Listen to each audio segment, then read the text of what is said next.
හොඳ දවසක් කියලා පිළිගන්නා ඩීන් ටර්න් අප් එක එකතු වෙන ඔයාලා හැමෝම. ඉතින් කොහොමද ඔයාලට හොඳින් ඉන්නව නේද හැමෝම? ඔන්න අදත් අපි දෙන්න හිතුවා තවත් අපේ ආදරය කරන කොරියානු කතා මාලාවකට සම්බන්ධ සත්‍ය ඉතිහාස කතාව පොඩ්කාස්ට් එපිසෝඩ් එකකින් ගේන්න. ඉතින් අද අපි ඔයාලට අරගෙන ඉන්නේ කොරියාවේ සාමාන්‍ය පවුලක ඉපදිලා චීනයේ බලවත්ම අධිරාජ්‍යයේ ඔටුන්න හිමි කරගත් එම්ප්‍රස් කී එහෙමත් නැත්නම් සූර්ය දියණී කතා මාලාවට සම්බන්ධ සැබෑ ඉතිහාස කතාව. ඒ නිසා කී අධිරාජ්‍යනියගේ සත්‍ය ඉතිහාසය දැනගන්න වීඩියෝ එකේ අන්තිම වෙනකම් බලන්න කියලා ආදරෙන් මතක් කරනවා. එම්ප්‍රස් කී එහෙම නැත්නම් අපි හැමෝම ආදරය කරපු සූර්ය දියණිය. මේ නම ඇහෙනකොට අපේ මතකෙට එන්නේ ආදරය, වීරත්වය තා දේශපාලන කුමන්ත්‍රණ පිරුණු ගොඩක් ලස්සන කතාවක්.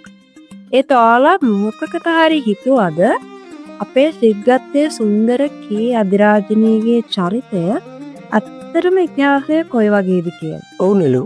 රූපවාහිනී තිරේ අපි දකින්න ආදරවන්තයට වඩා සැබෑ ඉතිහාසයේ සිටි කී අධිරාජිනිය කියන්නේ අතිශය මතභේදාත්මක වගේම බුද්ධිමත් ලේ පිපාසිත යකඩ ගැහණිය. ඉතින් දිල්ෂාන් අපිට මුලින්ම කියන්නකො කොහොමද ඇය මේ තරම් දුරක් ආවේ?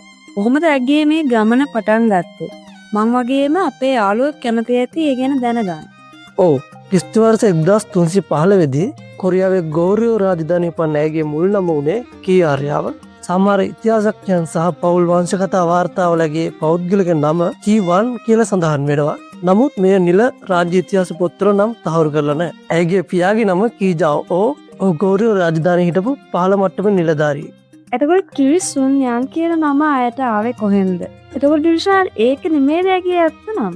ඔව් මමත් මෙච්චර කාල හිතාගෙන හිටියේ ඒක ඇගේ සත්‍ය නම කියලා. ඒ වුණාට ඇත්තටම නාට්‍යයේ තිර රචකයන් විසින් ඇගේ චරිතයට පණ දෙන්න නිර්මාණය කරපු නමක් මිසක් ඉතිහාසයේ කොහෙවත් ඇය ඒ නමින් හඳුන්වලා නැහැ.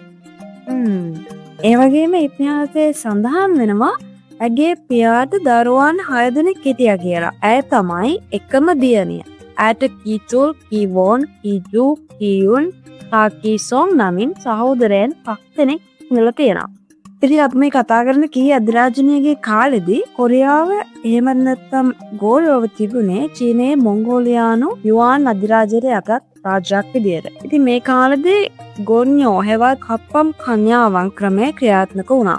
ඒ කියන්නේ හැම අවුරුද්දකම කොරියාවේ රෝමත් තරුණියන් පිරිසක් චීන අධිරාජ්‍යයට තෑගි විදියට යවන්න සිද්ධ වුණා. ඉතින් ඒ නිසා නේද ඇගේ ඉරදම සම්පූර්ණයෙන් වෙනස් වෙන්නේ.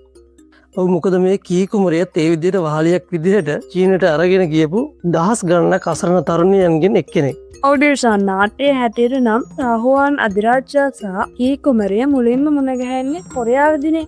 මේ සිද්ධිය ඇත්තක්. දැන් ඒකන සම්පූර්ණ ප්‍රබන්ධයක් ඩ්‍රාමා එකේ ලස්සන වෙනුවෙන් කරපු. මොකද ඉතිහාසයට අනුව උන් දෙන්න මුලින්ම මුණ ගැහෙන්නේ චීන මාලිගාවේදී. ඊට කලින් කොරියාවේදී උන් කවදාවත් මුණ ගැහෙන්නේ නැහැ. ඉතින් වහලියක් විදිහට චීනට අරගෙන ගියපු අයට මුලින්ම එහිදී තාවුවන් අධිරාජ්‍යයට තේ පිළිල කරන සේවකාවකගේ රාජකාරිය තමයි පැවරෙන්නේ. ඔව් ඒ වගේම දිල්ෂාන් ඇය රෝමත් වුණා වගේම තාමත් බුද්ධිමත් තරුණියක්. ඇය නර්තනයට, ගායනයට සහ කවිල යන දක්වපු දක්ෂතාවය නිසාම රාජ්‍ය කුමන්ත්‍රණ සහ බලාරගල නිසා හුබතවා වෙලා හිටපු අරුණ අධිරාජ්‍යගේ එකම සැනසීම ඇය බවට පත් වෙලා තියෙනවා. ඉතින් මේ නිසා ක්‍රිස්තු වර්ෂ 1333 දී ඇයට පුළුවන් වෙනවා අධිරාජ්‍යගේ ප්‍රියතම උපභාරයා වෙන්න. නමුත් ඒ නිසාම නේද ඊට පස්සේ ඇයට මරණය පෙනිපෙනි ජීවත් වෙන්න වෙන්නේ. අනිවාර්යයෙන් මේක ඇගේ ජීවිතේට විශාල තර්ජනයක් වෙනවා. මාලිගාව ඇතුළේදී වගේ පිටතදී. මොකද ඒ කාලේ හිටපු ප්‍රධාන අධිරාජිනිය ධනශීරි කියන්නේ අතිශය දරුණු කාන්තාවක්. ඉතිහාසයේ සඳහන් වෙනවා ධනශීරි අධිරාජිනිය කී කුමරියව රත් කරපු යකඩින් පුළුස්සලා පවා වද දුන්නා කියලා. නාට්‍යයේ වගේම සැබෑ ඉතිහාසයේ ධනශීරිගේ පවුල රාජද්‍රෝහි කුමන්ත්‍රණයට අහු වෙලා සම්මූල ඝාතනය වුණාට පස්සේ තමයි කී කුමරියට බලය ඉහළට යන්න පාර කැපෙන්නේ. ඔව් ලිෂාන්. ඒතර ආදානිවල අද තියෙන K-pop රැල්ල වගේම 14 වන සියවසේදී චීනය පුරා කොරියානු රැල්ලක් නිර්මාණය කරන්න මේ කී අධිරාජ්‍යනිය සමත් වුණා කියලා. ඒ කියන්නේ ඊට අවුරුදු 700කට කලින්. හරියටම හරි. ඉතිහාසයේ මේක හඳුන්වන්නේ ගෝරියෝ යෑන් කියලා. ඇය බලයට පත් වුණාට පස්සේ චීන මාලිගාව ප්‍රභූන් අතරේ කොරියානු ඇඳුම්, කොරියානු කෑම, කොරියානු කොණ්ඩම ඔස්තර ගොඩක් ජනප්‍රිය වෙලා තියෙනවා. මුළු මහත් යුවාන් අධිරාජ්‍යම කොරියානු විලාසිතාවලට වසඟ කරගන්න ඇය සමත් වෙලා තියෙනවා. ඉතින් ඩිල්ෂාන් දැන් අපි එමු අපිත් එක්ක දැන් එකතු වෙලා ඉන්න යාළුවෝ හැමෝම බලන් ඉන්න ප්‍රශ්නයට. අපිට කියන්නකෝ අපේ හිතට තැන්පත් වුණු ඒ සුන්දර තූකෝන් ආදර කතාව ඇත්තක්ද? ඇත්තටම එහෙම බංගු කියලා රජතුමයි කිව්වා ඉතිහාසෙ. මට හිතෙන විදිහට මෙන්න මෙතනදී තමයි ඉතිහාසය අපි හදවත් බිනින්නේ. මොකද අධිරාජ්‍ය සහ කී කුමරිය අතර තිබුණ ආදරය ඇත්තක් වුණාට වංගියු රජතුමා සහ කී අධිරාජිනිය අතර කිසිම ආදර සම්බන්ධයක් ඉතිහාසයේ තිබුණේ නැහැ. ඇත්තටම වංගියු කියන චරිතය නිර්මාණය කරලා තියෙන්නේ ඉතිහාසයේ හිටපු චුන්හේ රජු පාදක කරගෙන. ඒත් ඒ වගේම කියන්න ඕනේ ඔහු සැබෑ ජීවිතයේදී නාට්‍යයේ ඉන්න වීරයා නෙමෙයි.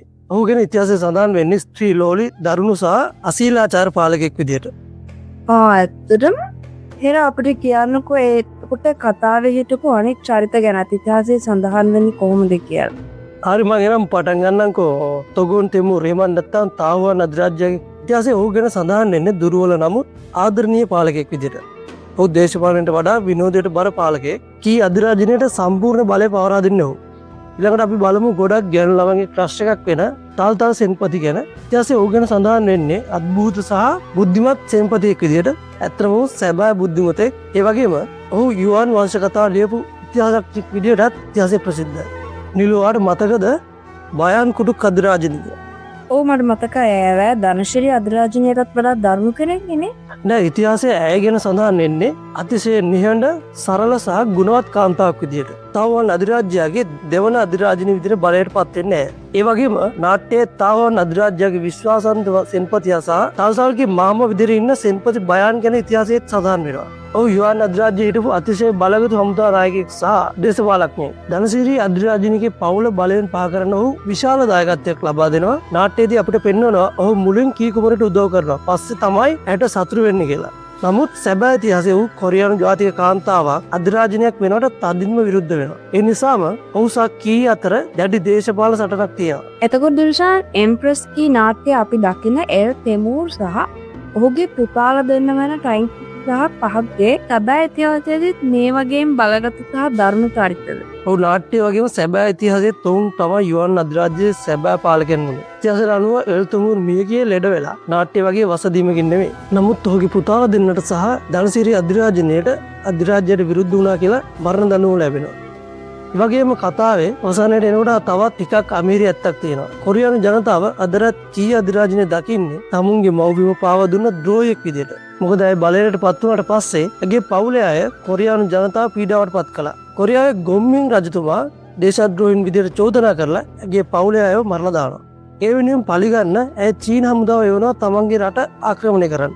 නමුත් මේ ආක්‍රමණය නම් අසාර්ථක වෙනවා. ඒ කියන්නේ ඇය ඇත්තටම බලලෝභී පාලිකාවක්.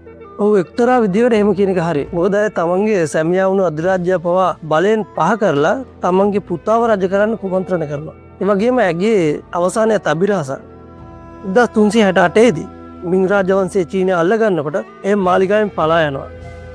ඉන්පස්සේ ඇයට මොකද වුනේ? ඇය කොහෙද මිය ගියාද කියලා කිසිම වාර්තාවක් නැහැ. ඇය අදටත් ඉතිහාසයේ සැඟවුණු අභිරහස. ඉතින් මේක තමයි සූර්යදේනියගේ සැබෑ කතාව. වහලේක කියන අධිරාජනීය දක්වා ඇය ආපු ගමන විශ්මයජනක වුණත් ඒ පිටිපස්ස තිබුණේ ලේඛා කබල පිරුණු දේශපාලන සූදුවක්. නමුත් ඇය ලබාගත්තේ අසීමිත බලය නිසාම ඇයට තමන්ගේ මව්බිම වන කොරියාවත් තමන්ගේ අධිරාජ්‍ය වන චීනය අහිමි වෙලා තියෙනවා. ඉතින් ඇත්තටම ඇය ආදරය කළේ කාටද? අධිරාජ්‍යයටද, බලයටද, නැත්නම් තමන්ගේ පුතාටද? ඒක අදටත් ඉතිහාසයේ ලොකුම ප්‍රහේලිකාවක්. කොමුණත් පිරිමින් රජ කරපු ලෝකයක තනි ගැහණියක් විදිහට ඇය කරපු බලපෑම අති විශාලයි. ඉතින් මේ වගේ කොරියානු සහ චීන ඉතිහාසයේ සංගමුණු සත්‍ය ඉතිහාස කතා දැනගන්න කැමති නම් වීඩියෝ එක ලයික් කරලා කමෙන්ට් එකක් දාන්න. channel එක subscribe කරන්න. තවත් වීඩියෝකින් ඉක්මනින් හම්බෙමු.